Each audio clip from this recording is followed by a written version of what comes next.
Entonces, tenemos mucho diagnóstico de cáncer de próstata, muchas acciones de diagnosticarlo como caso nuevo.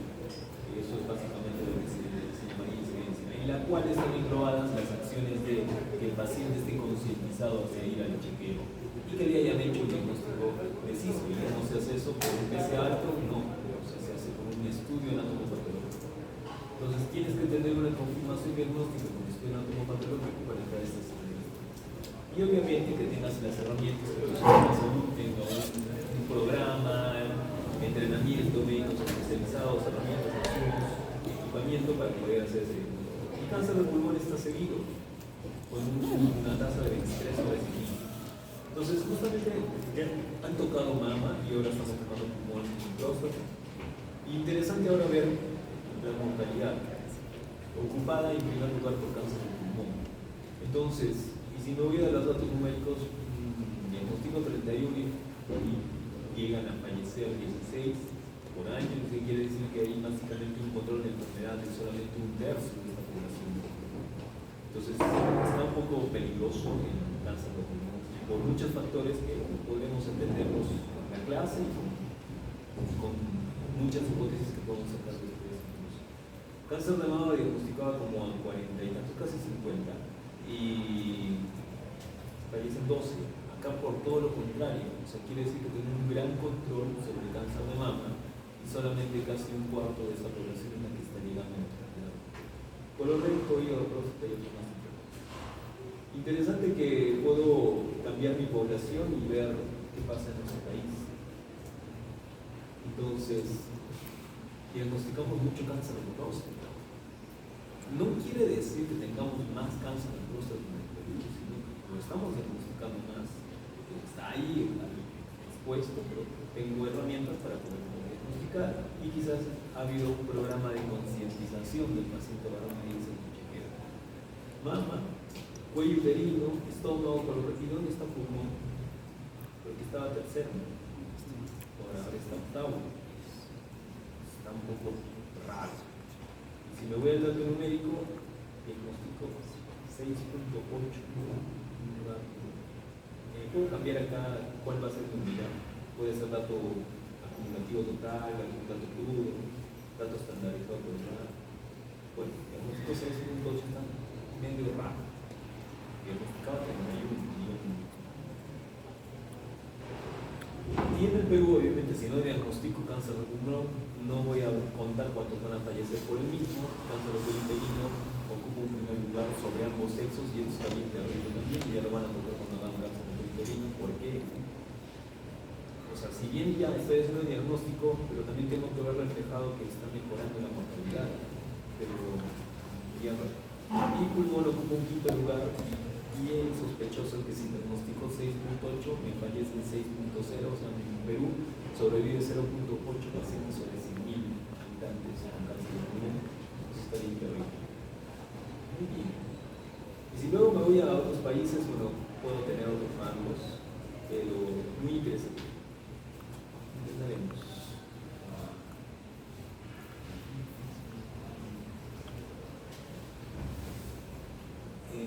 Siempre nos preguntamos quién se encarga de mantener al paciente oncológico y pueden decir que sí, ¿no? El oncólogo clínico.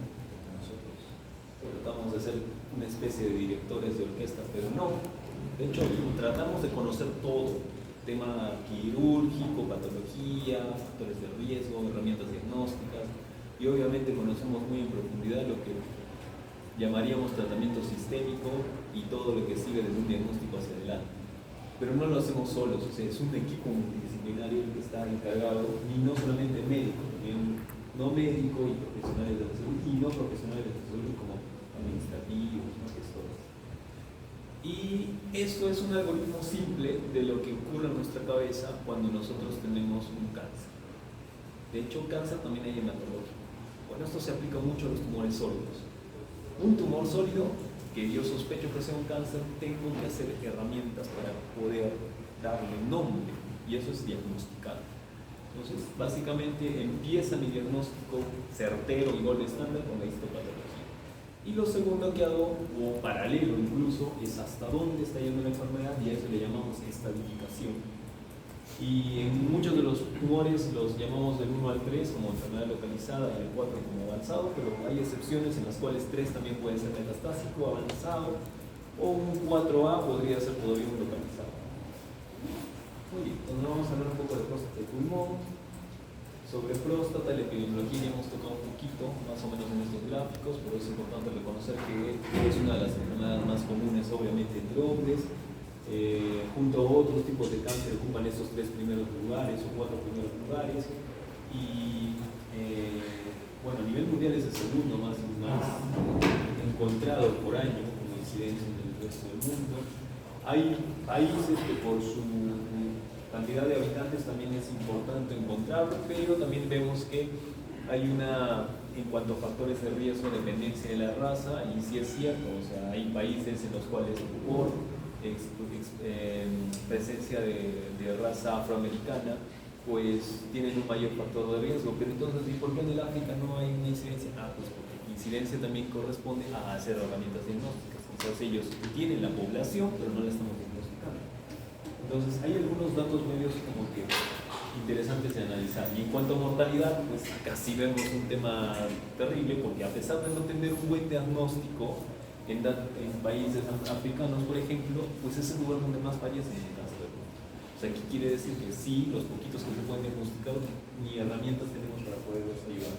Y en aquellos que sí estaba bien frecuente encontrarlos, ¿no? Como a Brasil o Estados Unidos, pues no tienen tanta mortalidad. Recuerden que, bueno, hay un origen de cómo se forma este órgano próstata, y si nosotros queremos entender que estamos hablando del cáncer de próstata, vamos a irnos al tema histológico de qué cosa está formando esta estructura glándula prostática. Y vemos que hay una embriogénesis en la cual a partir de la semana 11-13 ya tenemos una diferenciación clara en cuanto a las porciones de los senos urogenitales, que van a ser una especie de englobamiento o una dona alrededor de la uretra. Entonces, y van a formar diferentes zonas, pero de todas formas todas comparten componentes histológicos en común. Tenemos zonas anatómicas llamadas el istmo, lóbulos, y también zonas histológicas como la zona central, periférica, transición. Estas son importantes mencionar porque nos dicen cuál es la frecuencia de encontrar un tumor malo en estas zonas. Bueno, en la zona periférica tenemos una frecuencia de encontrarlos en un 7%. Y es periférica. También un poco importante entender la irrigación sanguínea, o sea, qué vasos sanguíneos te dan irrigación de sangre hacia la glándula prostática. Nacen básicamente de la ilíaca interna. También tenemos un drenaje venoso, hay plexos y mallas que van a generar una recepción de toda esta sangre llegando a los vasos sanguíneos más gruesos, y obviamente esos vasos linfáticos que forman adenopatías y ganglios normales y que todos tenemos en nuestro cuerpo, pues son importantes como primeras estaciones de drenaje de este órgano. Y son importantes ¿para qué? Para la estadificación, para confirmar que si yo tengo un ganglio regional, me esté ubicando básicamente en aquellos que ocupan espacio entre los obturadores pélvicos, ¿no? Que si yo tengo un ganglio metastásico, pero intraabdominal, pues tiene un drenaje mucho más distante que de la próstata y lo tendría que considerar metastásico a distancia. Entonces hay ganglios regionales que son importantes de conocer en su ubicación y que obviamente cuando ofrecemos un tratamiento de intención quirúrgica tienen que ser evaluados por el urólogo. En cuanto a la histología, bueno, recordamos que tenemos zonas en la próstata, zonas de transición, la zona central y la zona periférica. Muchas de estas comparten agrupamiento de una estructura histológica que forma glándulas. Entonces tenemos conductos y glándulas que tienen una capa epitelial a la cual vamos a llamar, pues, si es que se llegan a transformar, los podemos llamar que están originando un adenocarcinoma, en este caso de próstata, por el origen epitelial. Vamos a hacer una iniciación de una duplicación de células malignas. Entonces hay diferentes tipos en los cuales una alteración en el tiempo en cuanto a la patogénesis vamos a ver que esos conductos, desde una estructura benigna, en la cual tenemos un ducto o acino prostático, tiene células basales, tiene una lámina basal y bueno, hay células también inguinales que se van a transformar después de un tiempo. Finalmente, la proliferación de nuevas células puede ocurrir en los epitelios y mientras ocurra, y no importa el tamaño que sea, se siga manteniendo en epitelios, eso va a corresponder a lesiones premalignas, en un cambio que llamaremos de bajo grado, después de alto grado, y que después terminará en lo que llamaríamos un carcinoma, pero in situ, en donde está la membrana basal. Apenas haya una transformación en la cual haya la capacidad de romper esta membrana y pasar al parénquima prostático que sostiene estos ductos, estamos hablando de invasión y ahí empieza el cáncer. Entonces, al adenocarcinoma, agrupado por todas estas alteraciones moleculares que puedan cargar estas células, van a adoptar esta capacidad de ser invasiva. Y una vez invasiva, bueno, lamentablemente podrán seguir escapando y por vía linfática, hematológica, puede ser metástasis regional o a distancia. Entonces, todo esto corresponde a lo que ustedes ya han visto dentro de las primeras clases que se llama la carcinogénesis, ¿no? Donde tenemos una serie de pasos en los cuales tenemos una iniciación, progresión y proliferación. Entonces, tenemos este gráfico de adoptar y tener y cargar mayor número de mutaciones mientras más nos estamos diferenciando y estamos adoptando capacidades invasivas. En cuanto a los factores de riesgo, bueno, es importante reconocer que el principal factor de riesgo del cáncer de próstata es que seas varón, porque no hay cáncer de próstata en una mujer. La edad es importante, es uno antes de la edad. Los datos en cuanto a la frecuencia del diagnóstico están rondando básicamente a una persona de 8 varones que puedan en lo largo de su vida desarrollar cáncer de próstata. En cuanto a la edad, pues sí, mayores de 40 años tienen una alta cambio porque tenemos de forma natural un aumento de circulación de testosterona que puede generar crecimiento natural y programado de la glándula prostática, lo que se correspondería en generar una hiperplasia. Pero este crecimiento puede desordenarse. Entonces, mientras más larga sea la edad del paciente, más riesgo de desarrollar cáncer de próstata. La raza, sí, la raza afroamericana, pues sobre la blanca tiene mayor posibilidad de desarrollarse, hay zonas geográficas y hay otros rasgos que pues lamentablemente no pueden ser modificables, ¿no? Los antecedentes familiares es algo que heredamos. El tener población directa como hermanos, papás, tíos, aumenta notablemente el factor de riesgo de desarrollarse en el futuro y bueno, cambios en los estilos de vida, alimenticios y ejercicios pueden ser también un factor. Hay muchas alteraciones genéticas que nosotros podemos encontrar en estos tipos de enfermedad. Hay muchas de ellas que tienen una significancia en cuanto a conocer que si es que están mutados vamos a tener riesgos, pero lamentablemente son datos teóricos porque no nos hacemos un testeo molecular como tipo predictorio. Lo que sí es que algunos de ellos sí tienen un impacto, en lo cual es tratamiento, como las mutaciones de los genes BRCA2. Entonces, y estamos buscando a ver si es que PITEN o el RB o el mismo P53 podrían también a futuro darnos algún tipo de tratamiento dirigido. ¿Qué quiere decir? Que cuando yo terminé de agotar mis tratamientos actuales, los establecidos, y tengo resistencia a la enfermedad, pues me toca buscar algunos de estas mutaciones y ver si es que ahorita tengo un blanco terapéutico que pueda ser dirigido para esas alteraciones. Ahorita, ¿qué es el blanco terapéutico? No lo usa desde un inicio, porque todavía no está tan diseminado el tema de hacer el testeo como tal y las herramientas de control de enfermedad actuales todavía funcionan.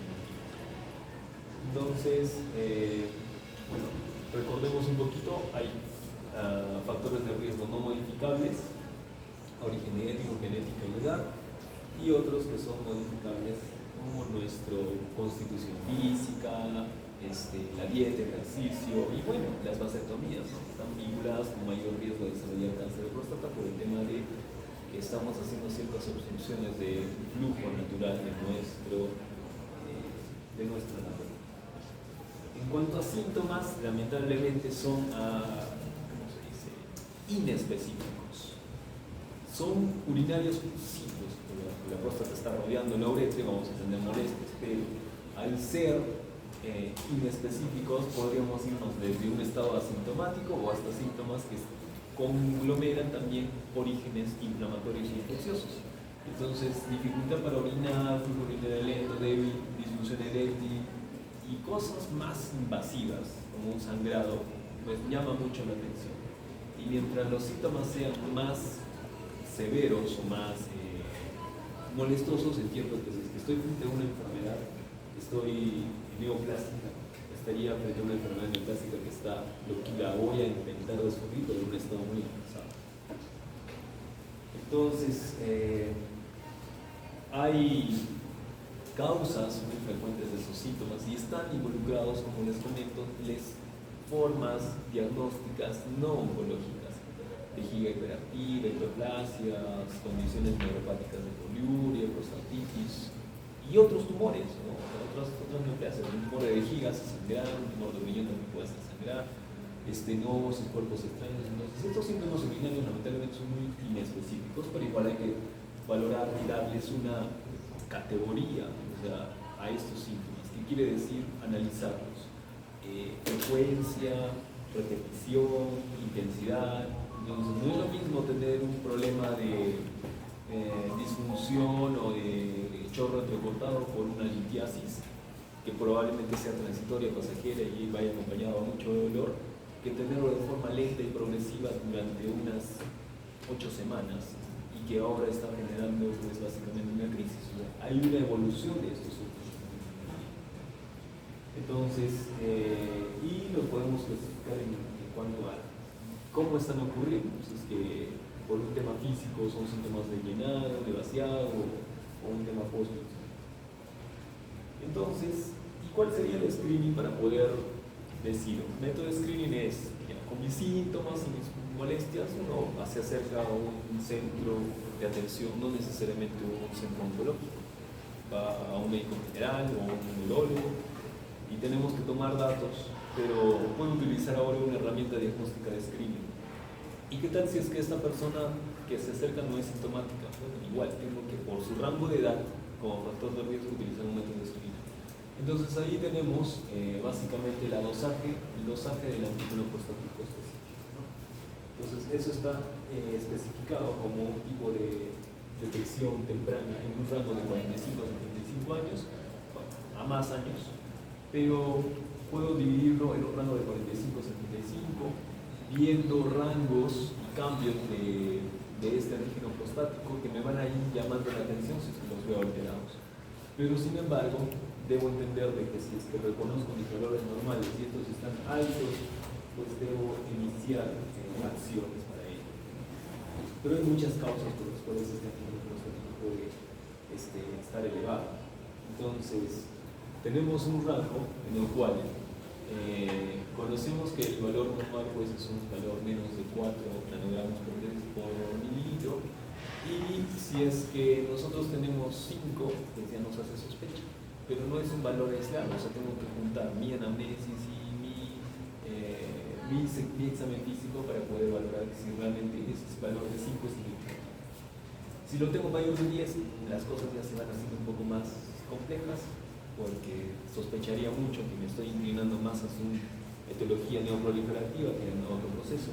Pero es cierto que hemos tenido rangos muy altos y que correspondían básicamente a un proceso inflamatorio infeccioso, rangos de 60 y 50. Entonces hay que englobar todo y no solamente quedarnos con el examen. Pero finalmente, pues es un examen universal, es una toma de sangre, es un solo tubo, no se hace a cada rato, se hace una vez al año. Y bueno, la verdad que no sé cuántos de ustedes tienen amigos o familiares varones de 40 años que se hacen anualmente PSA. Entonces es un tema también de concientización, empezar por esto, ya que un método de screening tiene que tener esas características: universal, un bajo costo, accesible.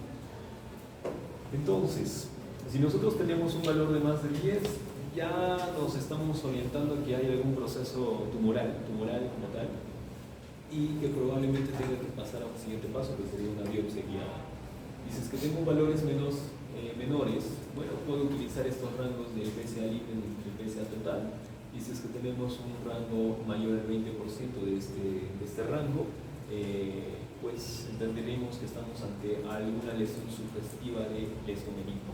Pero si estamos en un rango menor al 20%, menos de 0.2 en sus fracciones de nanogramos por mililitro, pues entenderíamos que estamos en sospecha sobre una lesión tumoral.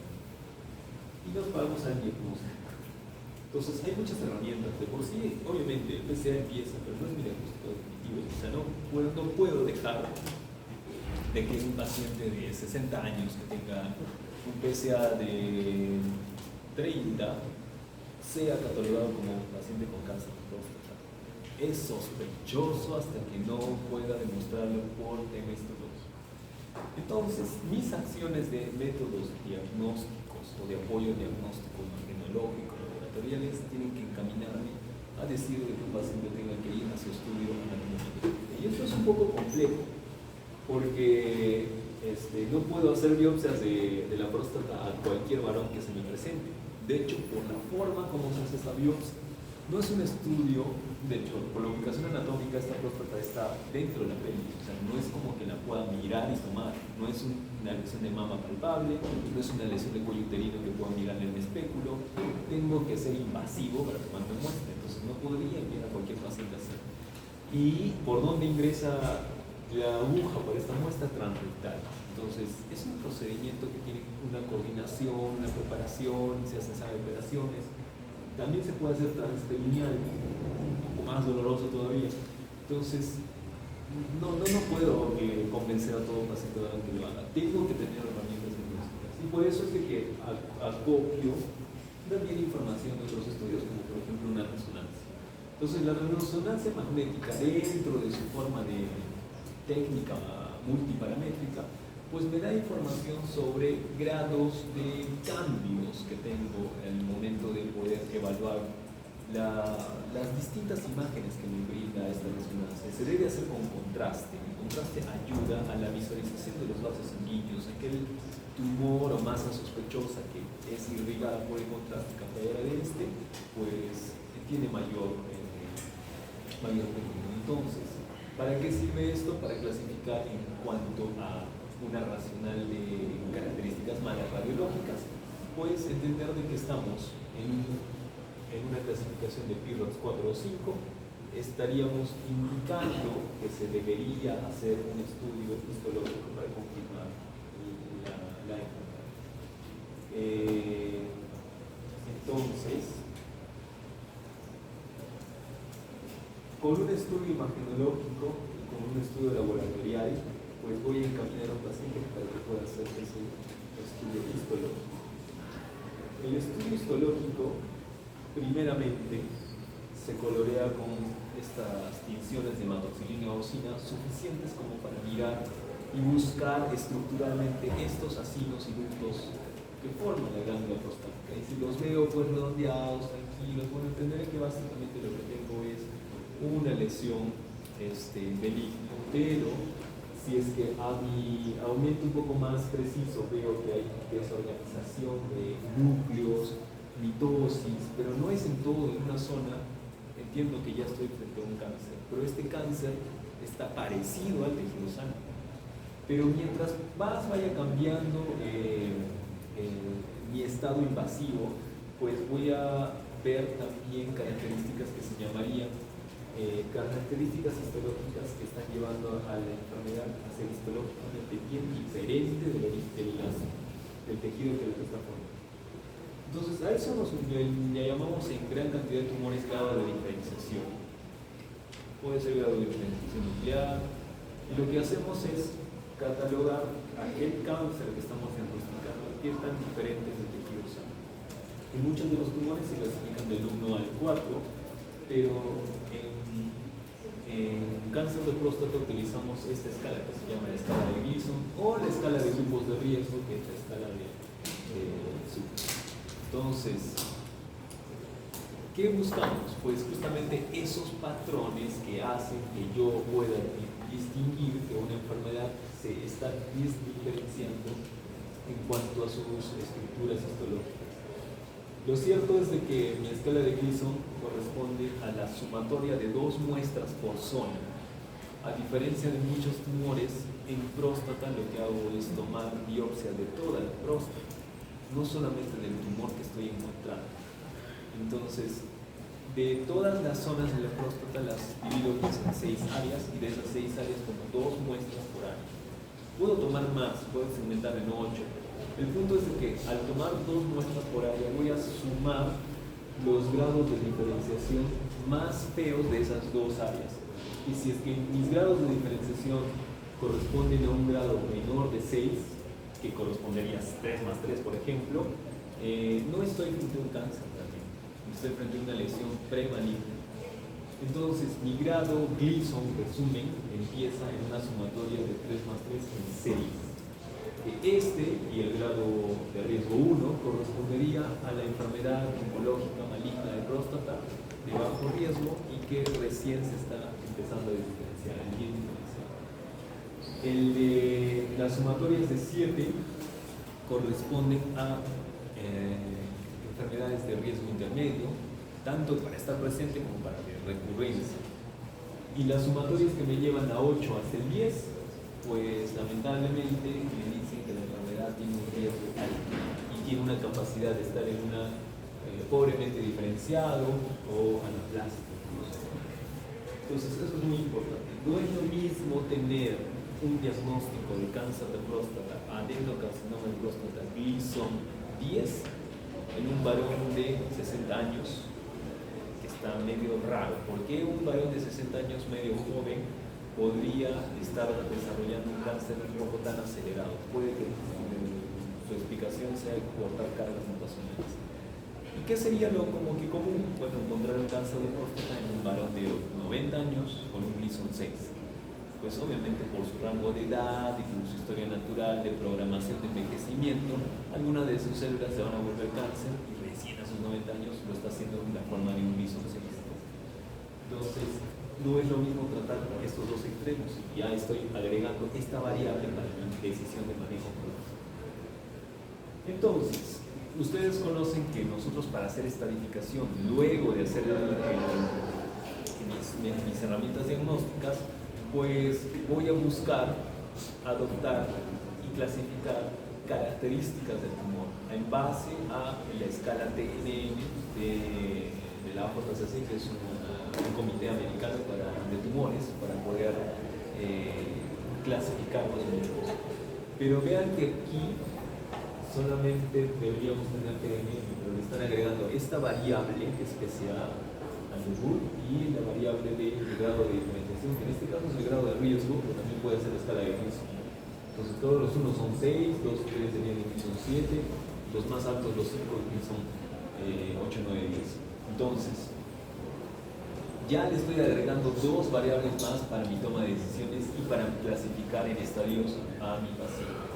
Entonces es muy importante. Recuerden que este TNM sirve para eso, para poder clasificar y tomar decisión, porque cuando yo clasifico y digo hay un grupo de riesgo, bueno, vamos a tener un tipo de intervención diferenciada para cada uno de los mismos. Para eso sí. Y obviamente me habla sobre el pronóstico. ¿Qué quiere decir?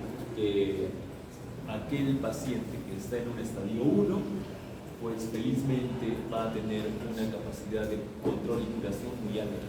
Entonces, vemos que la proporción de diagnósticos en cuanto a encontrar enfermedad confinada al órgano es alta. Bueno, esto es un gráfico de país desarrollado. Es alta. 90-99% de los que corresponderían confinados, 80% de los que corresponderían confinados a un órgano están vivos a los 5 años, 90-99%.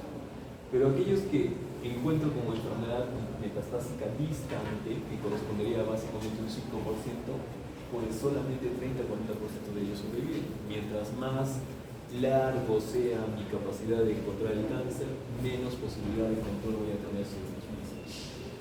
A través del tiempo se ha visto que en cuanto a mi debut de enfermedad, pues voy a tener herramientas que me van a hacer a modificar este pronóstico de supervivencia.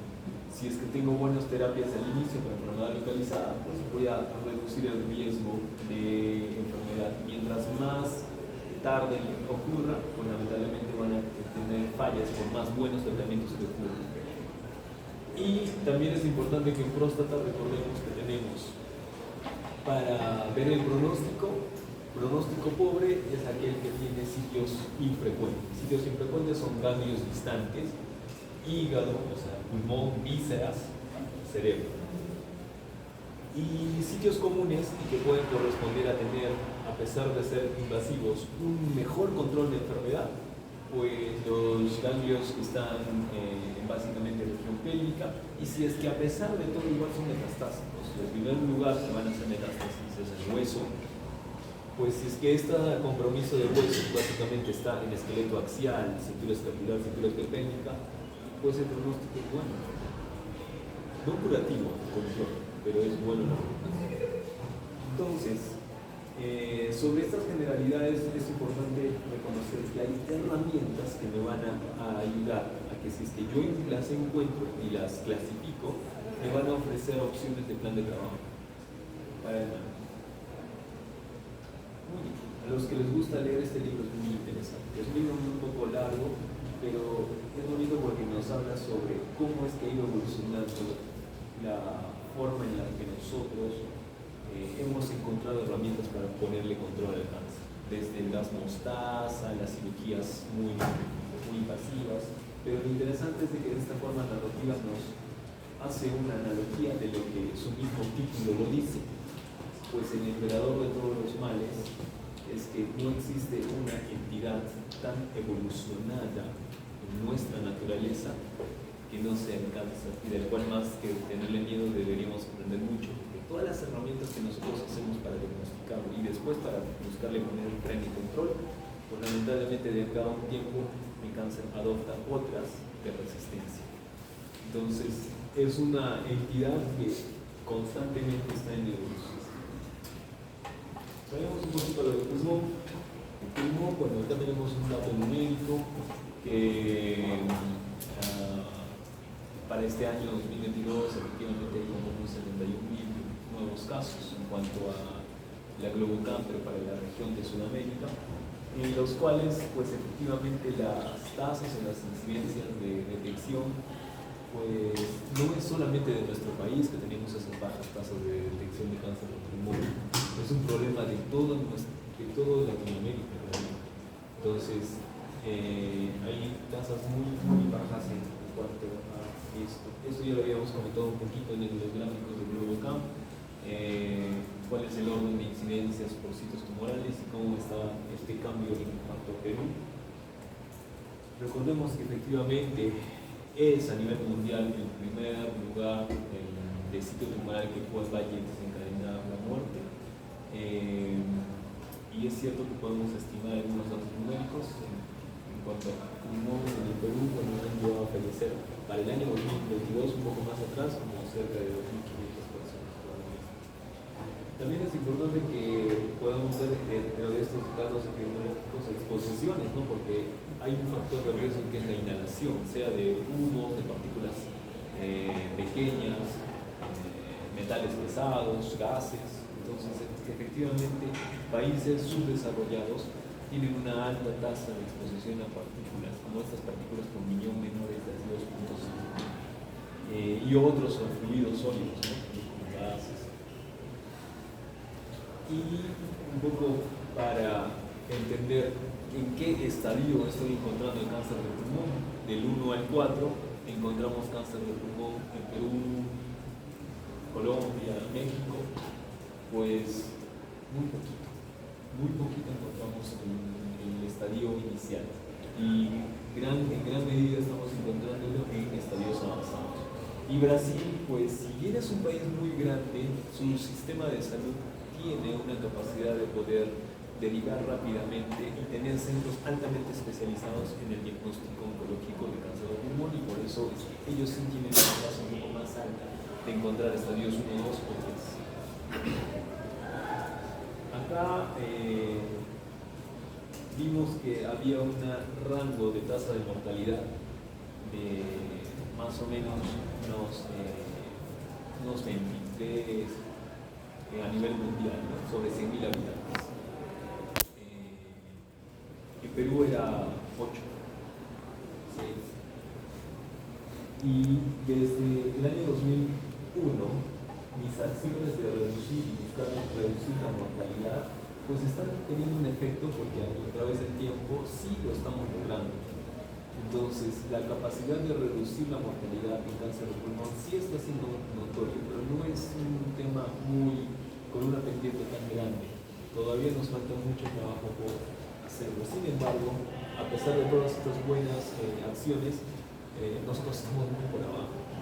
Nuestra curva de mortalidad en población es muy catastrófica. En Sudamérica, esta posibilidad de encontrar vivos a pacientes a los 5 años por estadio pues está bastante terrible, porque los estadios iniciales pueden mantenerse vivos casi en un 92%, pero estadios 4 pues solamente uno de estos 10 pacientes podrían mantenerse vivos, y es lo que más o menos estamos viendo en nuestra realidad. Eso es. Recordemos que tenemos un origen que finalmente empieza a través de esta cresta, ¿no? Que comparte estructura con el esófago tráquea, y que después va a dividirse en ramas de bronquios gruesos, bronquiolos, y va a haber una generación de un parénquima que rodea estos tubos. Entonces tenemos una combinación de estructuras que forman tubos y una estructura que sostiene estos tubos, y en su forma muy distal con la forma finalmente de los alveolos. Entonces hay un origen epitelial en biología. La anatomía es bastante extensa, tenemos muchos segmentos en el pulmón que forman cada una de las ramas de los bronquios que se van a ir dividiendo. Es importante reconocer la cantidad de ganglios que están involucrados y que están rodeando desde estructuras gruesas como la tráquea, las peritraqueales, precarinales y las ramas bronquiales. Incluso muchos de estos ganglios están dentro, comparten espacio entre el hilio pulmonar. Así que son muy importantes de ser evaluables, ¿no? En cuanto a estudios que me den el soporte de decir hasta dónde está yendo este mundo. Muchos grupos naturales. En cuanto a factores de riesgo, bueno, es cierto que mucha cantidad del cáncer del pulmón está relacionado al consumo de cigarrillo, alrededor del 85% de esta exposición. Pero también hay otras formas, como el gas radón, el asbesto, arsénico, hidrocarburos aromáticos. Hay también enfermedades pulmonares, ¿no? Como ocupacionales, estas asbestosis, en fábricas o empresas que tenían elaboración de estructuras de construcción, pues tenían esta exposición. No se tiene establecido, sino hasta hace unos 10 o 20 años, el uso de lo que son los equipos de protección personal. Hay procesos inflamatorios crónicos, enfermedades inflamatorias como la bronquitis crónica, enfisema o el EPOC, que pueden generar también una mayor predisposición de estado inflamatorio. Y en un estado inflamatorio es generación de reparación de tejidos, en una reparación de tejidos es la generación de el riesgo de cometer errores, generar células. Y también tenemos ciertas mutaciones agregadas, retinostoma, fibromelia y otros tipos de líneas de exposición, factores de riesgo medioambientales, ocupacionales, hereditarios y otros de procesos inflamatorios. La exposición al tabaco, esto es bien importante e interesante porque nos hablan sobre los fumadores pesados o aquellos que corresponden a un riesgo, ¿no? Si bien el riesgo de esta carga de consumo puede llegar a tener un 20-50% más riesgo de desarrollar cáncer del pulmón frente a los que no fuman, pero también es importante reconocer qué cantidad de cigarrillo es. O sea, el índice tabáquico empieza en 20 cigarrillos por día por un rango de 20 años. Entonces, ¿qué persona o qué familiar ¿quién conocemos que realmente fuma esta cantidad? Pues sí existen, pero no son muchos. Yo tendría pues unos 5, ¿no? Que recuerdo desde que era niño, ¿sí? Pero en otras realidades puede que esto sea mucho más poco. Se ha visto que también hacer acciones de abstinencia, prevención, en cuanto a fomentar de que los pacientes que eran fumadores y dejen de fumar, pues se vio que involucró una reducción de este riesgo. Sin embargo, hay un riesgo acumulativo. Aquella persona que yo le calculo este índice tabáquico, pues no necesariamente de que hoy día esté fumando. O sea, si es que yo en mi anamnesis a un paciente de 70 años le pregunto si es que en sus 20 o 40 años fumó, sí fumó y ahora es abstemio, pues lamentablemente su riesgo lo estamos jalando hasta este edad. Tenemos también cambios histológicos. Estos cambios histológicos obviamente nacen en cuanto a los epitelios. Seguimos frente a enfermedades que son epiteliales. Tenemos un grupo que corresponde a una agrupación, una división histológica en cuanto a células pequeñas y no pequeñas, de las cuales las de células pequeñas pues básicamente tienen una característica de ser dispersas o miliares, y las de células no pequeñas nacen de justamente las estructuras que sí forman los acinios y conductos. Por ejemplo, el adenocarcinoma de células escamosas. Al de células pequeñas le llamamos mucosas.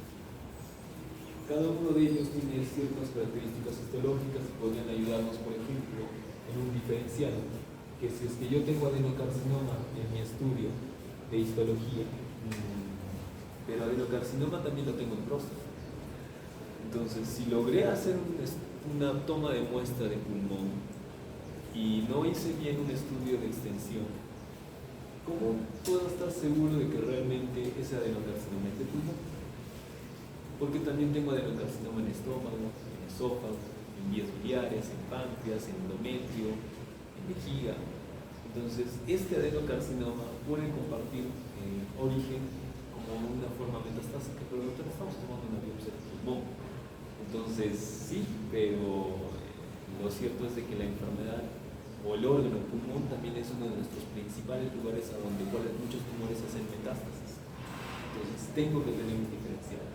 Entonces, la muestra que yo obtengo me tiene que alcanzar para poder hacer otros estudios, como las coloraciones adicionales o reacciones químicas o inmunes, la inmunohistoquímica. No solamente colorear con hematoxilina y eosina, sino ahora tengo que colorear pues otros componentes, como este factor que yo digo. El TTF1 pinta en tumores o estructuras de la tiroides del pulmón, entonces ya me está haciendo un diferencial. Y la napsina pues pinta en lo que llamaría conformaciones glandulares.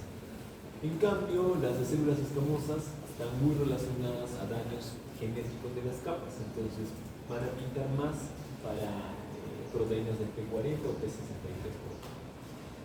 Y los carcinomas de células pequeñas, los microcíticos, pues se parecen más que los epiteliales, se parecen más a lo que es un tumor neuroendocrino, o sea, de glándulas. Pero acá también hay glándulas, sí, pero estas son glándulas del epitelio, estas son glándulas del parénquima. Entonces, aquí, si es que utilizo otros componentes como la clomogranina o la somatoxicina, bueno, podría ayudar a que el patólogo, mirando esta muestra, me está ayudando a recibir. Es cierto que también hay más divisiones, ¿no?, dentro de los adenocarcinomas por sus formas, si son invasivos, si tienen componentes de glucina, si son acinares, lipídicos, macropapilares. Bueno, puedo ser clasificados, pero finalmente tengo que englobar de que todos esos diferenciales están dentro de un grupo un poco más común, llamados adenocarcinomas. Y es que mi opción de blanco terapéutico va a ser diferente mientras yo los trate no tan chiquitos, sino en forma de grupos. Y bueno, esto de los neuroendocrinos en el grupo de los células pequeñas. Entonces, histológicamente, estos adenocarcinomas forman eso, así en grupos conductos. También tengo otros tipos un poco más raros, como estos sarcomatoides, o el mismo carcinoma adenoide quístico, que es encapsulado. En cuanto a los adenocarcinomas, es el común, es el que más frecuente se encuentra en el cáncer de pulmón, hasta un 50%. Y es aquel al que le tengo que hacer lo que se llamaría estudio molecular, porque hemos encontrado que albergan muchas cantidades de mutaciones que pueden generar una acción de blancoterapéutico. Y bueno, ya hay otros subtipos que me van a ayudar un poquito en el tema de una subclasificación, pero finalmente lo que debo buscar es confirmar de que sean menos. Por estudios de imágenes, una lesión puede ser altamente sospechosa, que cuando ya la saque y la vea al microscopio, pues debo albergar la capacidad de que tenga componentes suficientes como para llamarlo invasivo. El de células escamosas es el de capas, y el neuroendocrino es muy semejante al que llamaríamos microcítico. Entonces, si justamente estos microcíticos son atípicos, o sea, comparten una historia, una evolución tipo como las comunes, o sea, no son tumores únicos. Empieza la enfermedad como una diseminación miliar, o sea, una diseminación de pequeños puntos diseminados. Son más agresivos porque en cuanto a la visualización de su capacidad de la cantidad de mitosis que puedo ver por campos, pues llegan a tener hasta más de 11 mitosis por campo. Y corresponden a muy poco, ¿no? 15% de las neoplasias son raros, sobre todo en aquellos que no han fumado, o sea, están relacionados mucho a la capacidad de consumo de cigarrillo.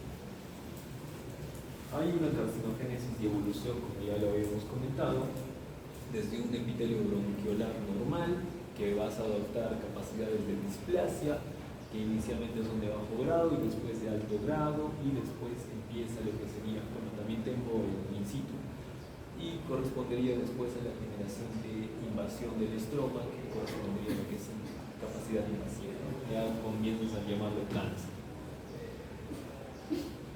En cuanto a los síntomas, pues muy parecido a lo que conocimos con próstata, lamentablemente muy inespecíficos. Falta de apetito, pérdida de peso, la verdad es que son súper inespecíficos, no son síntomas oncológicos. La disnea, tos seca, lo encuentro en muchos de los pacientes como un tema retrospectivo. ¿Estos síntomas se encuentran en los pacientes con cáncer de pulmón? Sí, se encuentran pues frecuentes, pero ¿significan que realmente el cáncer de pulmón? Pues no, porque podrían corresponder a otras causas. Entonces, no es como que el síntoma me alerta para hacer el diagnóstico, sino que los conozco porque son síntomas que carga un paciente con cáncer de pulmón, pero no es como que me alerta. O sea, muchos de estos síntomas ni siquiera están presentes en un paciente que pueda tener todo el hemisferio derecho comprometido. Tenemos dos pulmones, uno puede hacer la compensación del otro. Entonces, y esto es bien interesante porque en estos congresos internacionales como este, que es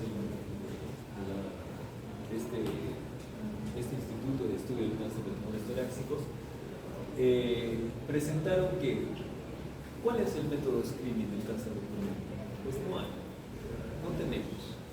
Y si lo queremos tener, bueno, sería la tomografía de baja dosis de radiación.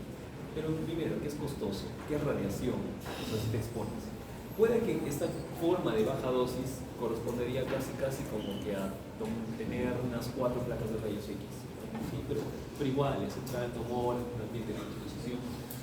Y finalmente no se puede hacer a todo el mundo. O sea, ¿a quién se le recomienda? Al grupo fosforrorígeo. ¿Y quién es ese grupo? Pues el que tiene una alta tasa de consumo de cigarrillo, el que tiene este índice tabáquico de 20 cigarrillos por día por 20 años.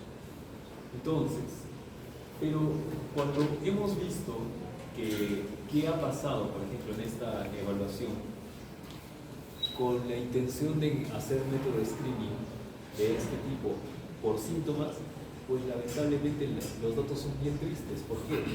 Porque si yo voy a hacer screening por los síntomas presentes, o sea, por la clínica, pues voy a ver de que no importa la edad, está por igual, pero estoy encontrando por síntomas un diagnóstico grande en más o menos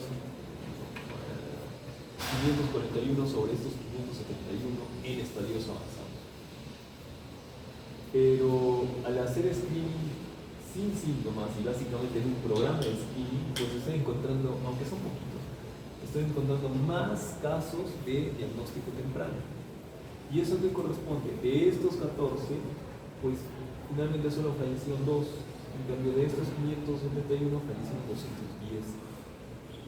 Y obviamente el costo también. O sea, ¿cuánto cuesta llevar y costear a un paciente que lamentablemente va a fallecer? Pues es mucho.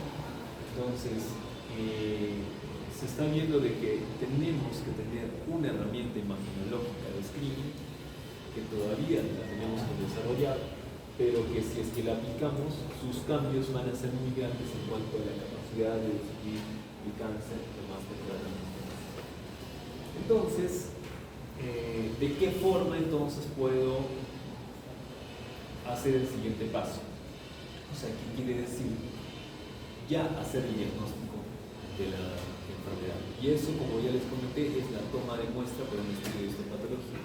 Entonces, acá tenemos otro problema, porque para hacer esta toma de muestra, pues necesito muchas herramientas que podrían ser invasivas.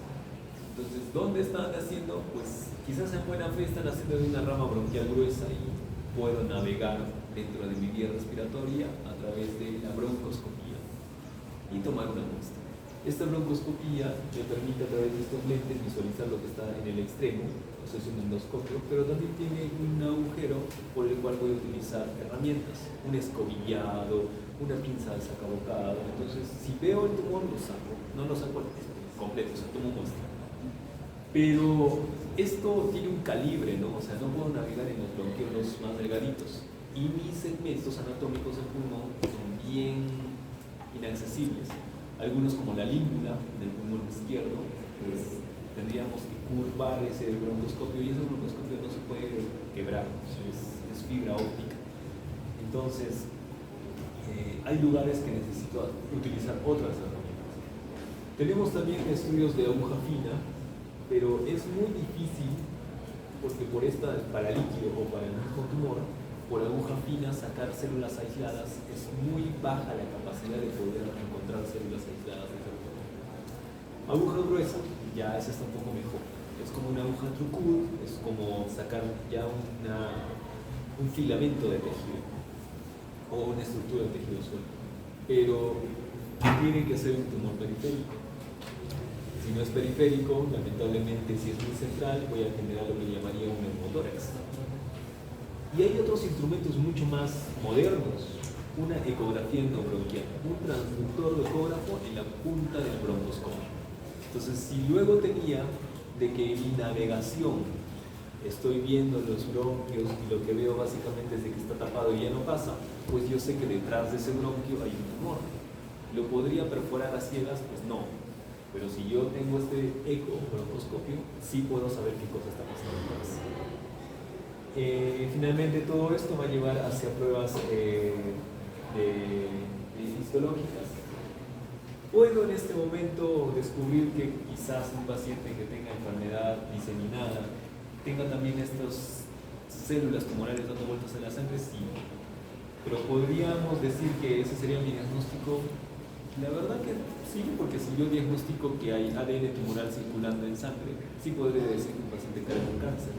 Y como a ese ADN le vamos a hacer estudios mutacionales y confirmar que es un origen pulmonar, también podría ser. Pero no es lo mismo como tener una muestra del propio tumor. Y bueno, ya hay otras opciones ya mucho más invasivas como la cirugía. Entonces, a diferencia del gráfico de próstata, que era básicamente hacer una ecografía especial con una aguja guiada, pues acá tengo una serie de opciones, pero que son opciones especializadas, que no las vamos a encontrar en una posta, no las vamos a encontrar en un centro hospital 1, sino en un centro más avanzado. Entonces, ¿y quién las hace? Pues obviamente especialistas que están entrenados en hacer estos tipos de estudios. Entonces, de una u otra forma se obtiene una muestra, y esta muestra la vamos a mirar al microscopio, en la cual vamos a clasificar si es que tenemos un grupo de adenocarcinoma o de células pequeñas o dentro de ser de otros que son los microcíclicos, ¿no? Entonces, y vamos a hacer estudios adicionales con tinciones de inmunistoquímica. Entonces, de una muestra tan chiquita que está fijada en un taquito de parafina, pues me tiene que alcanzar para hacer DHE, para hacer tensiones, después para irme más profundo a hacer testeo genómico o molecular, ¿no? Entonces, si es que esta muestra ha sido de una buena calidad y viable, pues voy a tener la sección de el material suficiente para poder hacerlo. Hay mucho avance en cuanto a la lectura de estas lesiones, porque finalmente lo que poco que muestra que puedo tener es esto, y dentro de todo esto tengo que sacar mucha información. Y esto es muy interesante porque alcanza desde el diagnóstico, herramientas y opciones terapéuticas hacia el otro lado, está en un avance constante. Y justamente ahí ingresa esto de la inteligencia artificial, porque estos patrones de confirmar que estamos frente a un cáncer de pulmón y frente a las otras coloraciones agregadas, pues depende mucho de la objetividad que pueda tener un patólogo.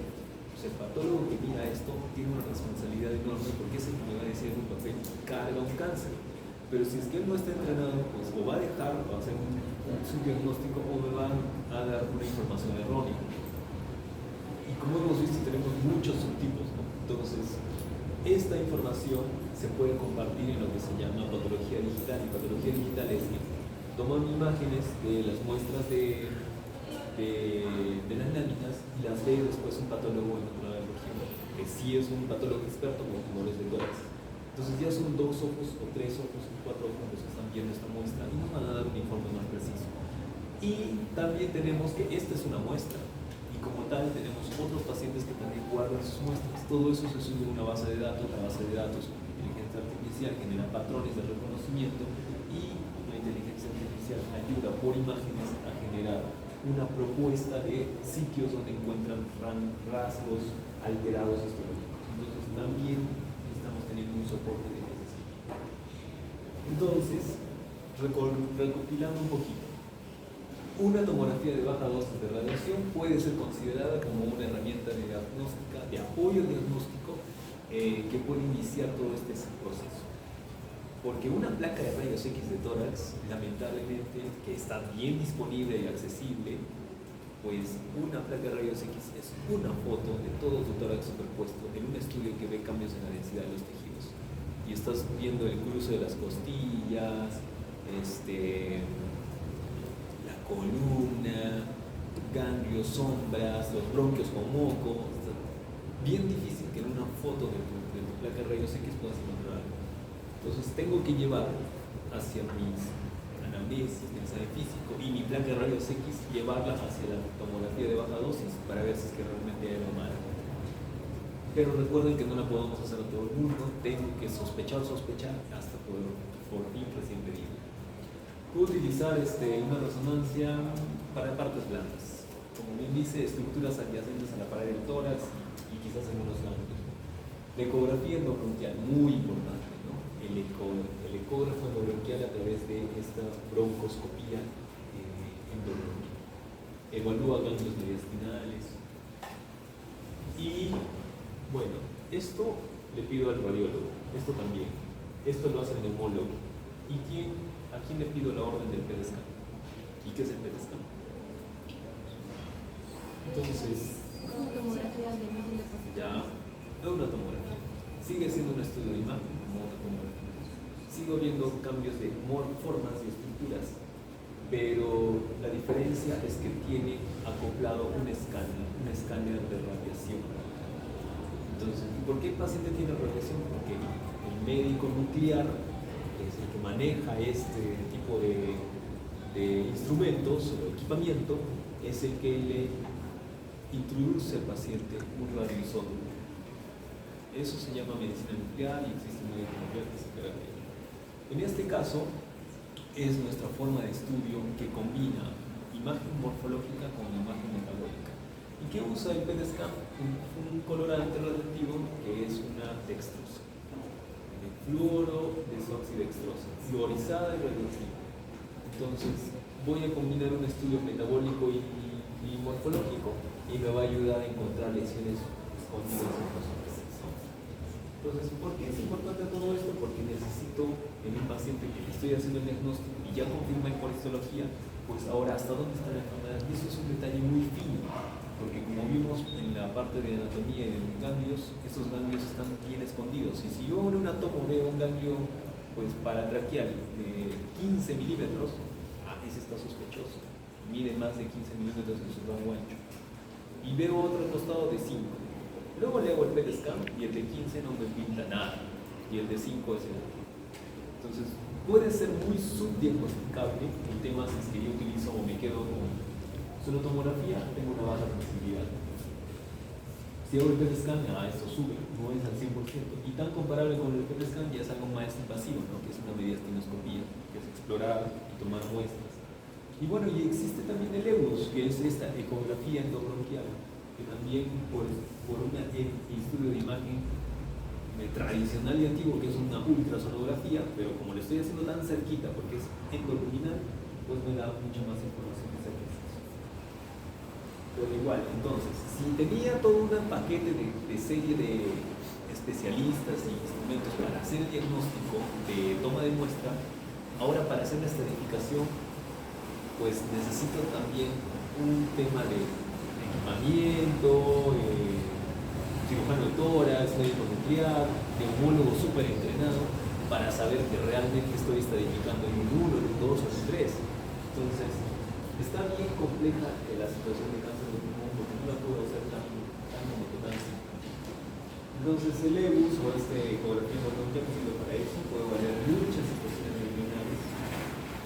Y finalmente vamos a tener, en este sentido, pues acá no hay otra variable, pues el TNM de pulmón se queda en estos 3 elementos. En cuanto al tamaño, o sea, este T no es tamaño, ¿no?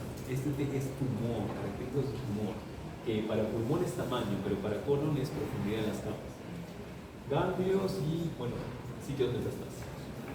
Entonces me hace, como estamos viendo, del 13 para arriba, tenemos muchos cambios en cuanto a los órganos estimulados y tal. La verdad que es bien complejo poder y fino que el radiólogo y nosotros podamos definir en qué estadio realmente está el paciente. Y a pesar de ser tan extenso, lamentablemente lo que menos encontramos.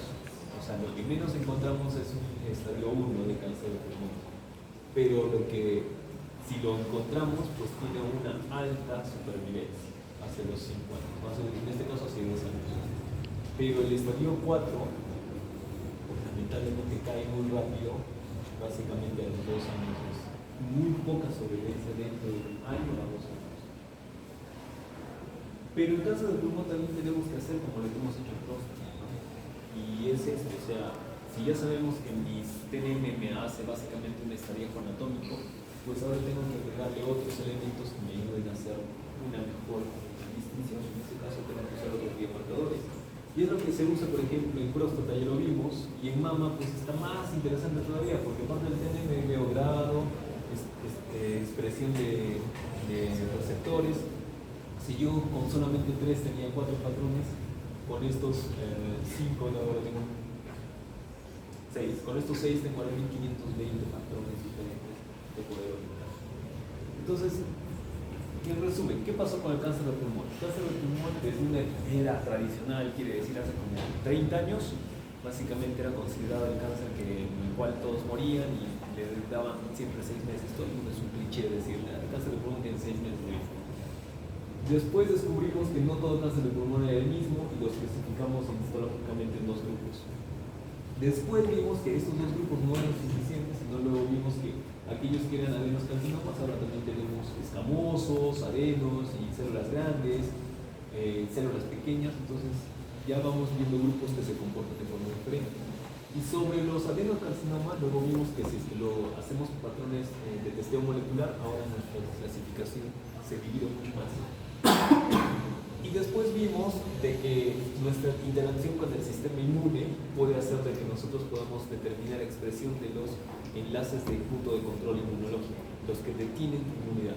Entonces, cáncer de pulmón tiene muchas antenitas que detienen nuestra inmunidad y eso se llama expresión del enlace PDL1. Y también tenemos ahí otro grupo para poder formar subclasificaciones. Y lo cierto es que el cáncer de pulmón es también uno de nuestros sitios oncológicos que más mutaciones tienen en general. Y muchas de esas no las conocemos ni para qué funcionan ahora, pero mientras veamos de que albergan más de 10 mutaciones por megabase, pues tienen un peor pronóstico.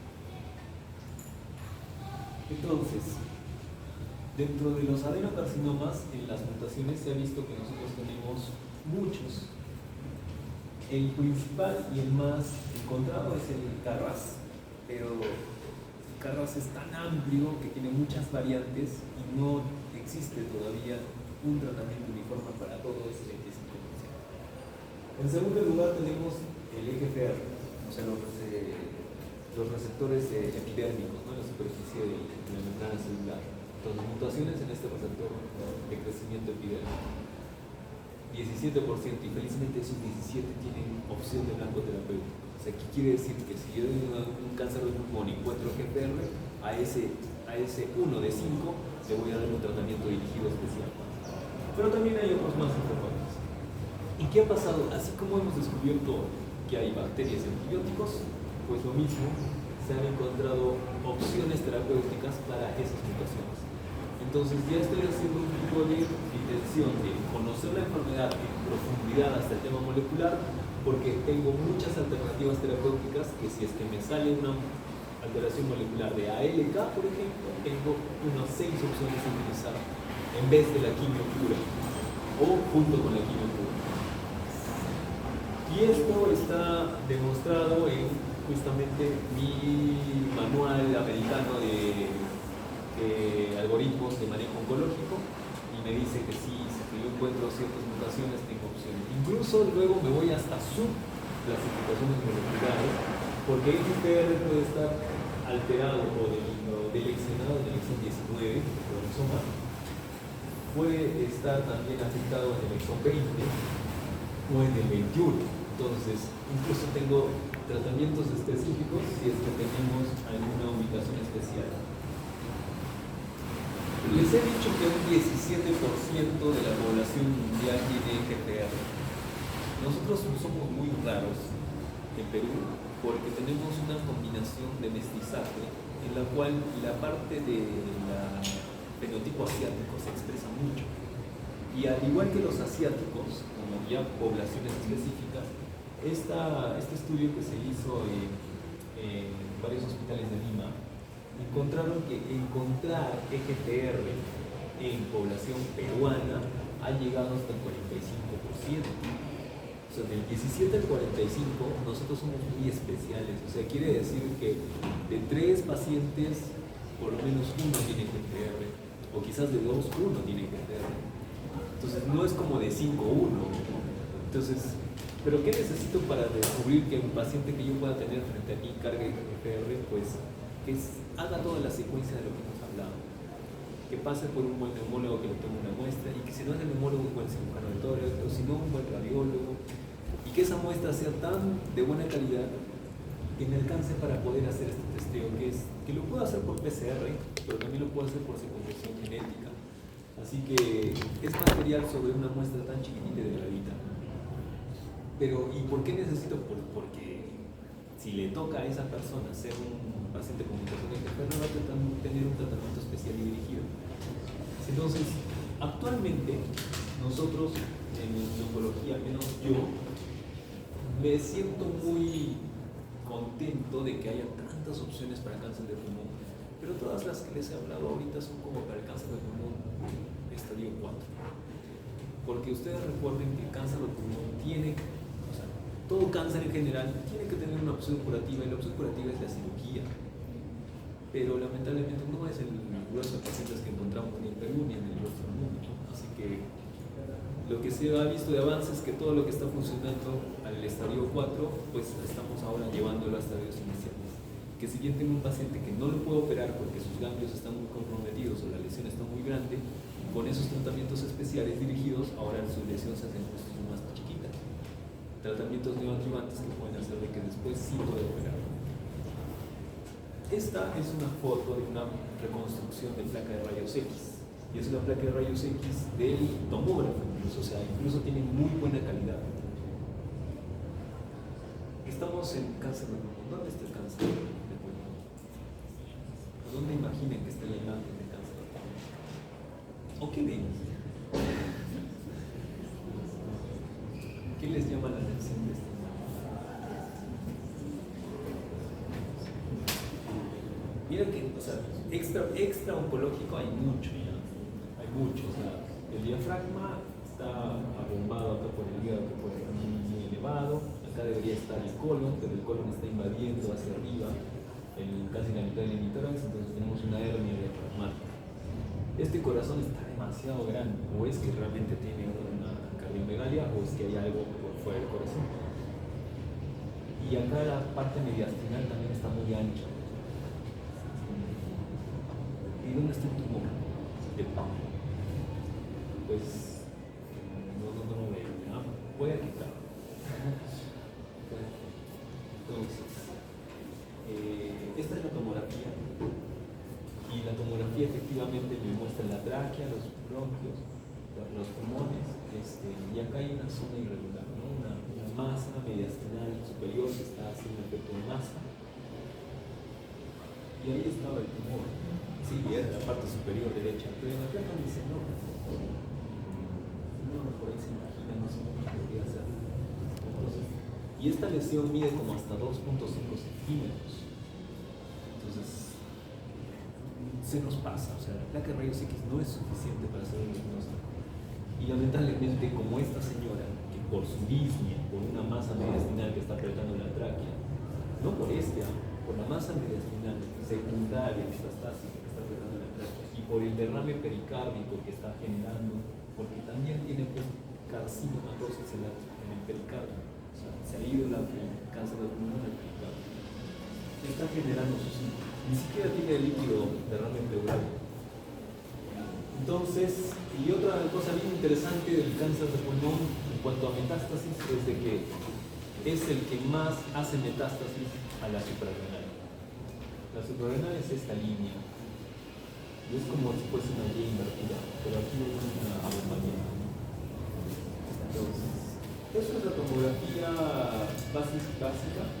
Esa tomografía yo la puedo alterar en tonos y puedo hacer que todo sea denso, y ahora sí puedo mirar el parénquima pulmonar, en la ventana pulmonar, y efectivamente veo una lesión estrellada en el lóbulo superior derecho. Y esta es la tomografía con contraste. ¿Por qué uso contraste? Porque el contraste se distribuye en vasos sanguíneos y voy a visualizar captación, no un tumor blanco, no tan blanco como el hueso, pero sí puntos o líneas que van a realzar porque me van a indicar que esa lesión está irrigada. Entonces la masa mediastinal y estas tienen ciertos puntos de captación de contraste. Esa tráquea, miren que ya no es muy redondo, ¿no? Está todo apretado. Y hay heterogeneidad, hay zonas más oscuras que podrían corresponder a zona licuefactada. Y bueno, esta tiene su tubo de drenaje que está saliendo justamente de esa. Porque un primer paso ha sido sacar el agua del pericardio. Entonces, ¿cómo le hacemos la biopsia? Está bien difícil, ¿ya? O sea, puedo navegar, de hecho, se intentó, no se logró. Se hizo por acá, ¿no? Debajo de la costilla y que nos interponga el homóplato por acá. Es una distancia media considerable que podría tener un neumotórax, pero bueno, igual es una biopsia imagenológicamente dirigida. O sea, el radiólogo está viendo hasta dónde está llegando y no va a estar moviendo su aguja, generando más daño. Entonces, pero, pues sí necesitas como tener una intervención. Entonces, por acá se puede tomar una pequeña muestra. Una muestra suficiente como para que esta paciente pues, nos haya salido con mutaciones GTR, con mutaciones de muchos enlaces para inmunoterapia y con otras opciones de terapia.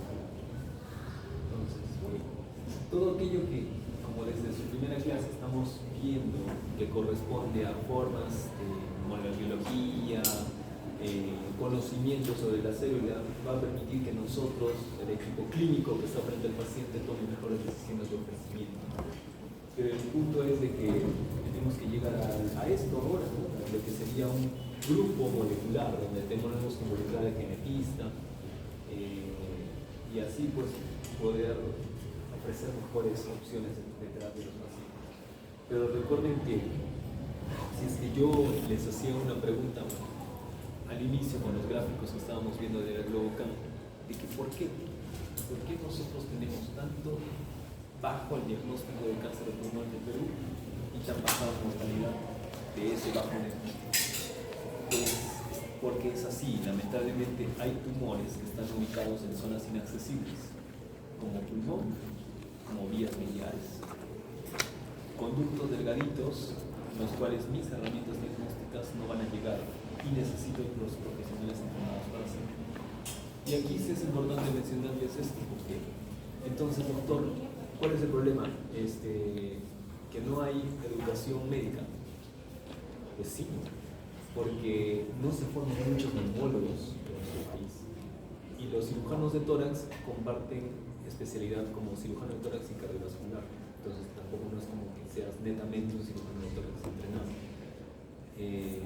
Entonces, doctor, que se especialice en otro sitio.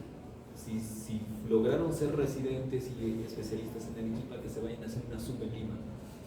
En Lima existen institutos. El instituto es como que la forma hospitalaria más avanzada, porque solamente ven por órgano pues muchos grupos de enfermedades. Tenemos el Instituto Oncológico, ¿sí?